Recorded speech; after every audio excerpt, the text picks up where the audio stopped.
The missionary strategies used by the Jesuits in China constitute an advanced and effective model for the enculturalization of Christianity.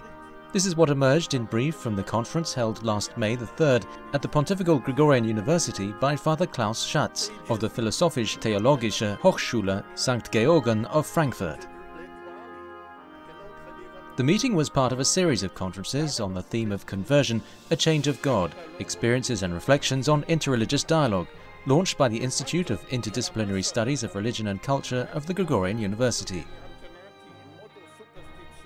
Speaking of the Chinese mission founded by Father Matteo Ricci and carried forth between the 16th and 17th centuries, the professor stressed that the scope of the Jesuits at the beginning was especially to win over the elite, the ruling class, the literati and the mandarins. In this way they wanted in fact to gain the trust of the court and the emperor, who were the ones who shaped an official interpretation of religious rites, so as to counteract the syncretism made of idolatry, superstition and magic which constituted the popular religion.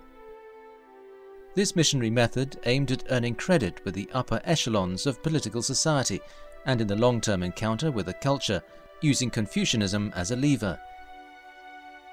For this reason, the Jesuits aimed also at the diffusion of Western societies and technology like astronomy. However, the novelty of Christianity presented by the Jesuits was that every man can have a direct and immediate relationship with God, a message unheard of in a country where only the emperor as the Son of Heaven could sacrifice to heaven.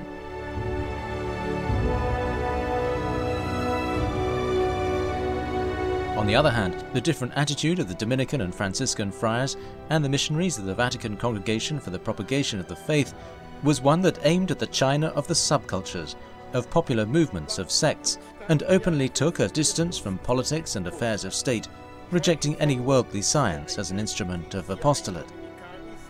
Historically, the professor explained, the method of the Jesuit mission in China was the object of diverse criticisms, and judged a medieval top-down model of mission. However, the foresight of Father Ricci brought forth notable fruits, for example in Korea, which constitutes the unique example in the history of Christianity of a local church starting not through preaching or direct personal contact with missionaries or Christians, but through literature. In fact, in Korea, the Christian faith found its feet towards the end of the 18th century, precisely because a group of Koreans started to read Father Ricci's book on the true teaching of the Lord of Heaven.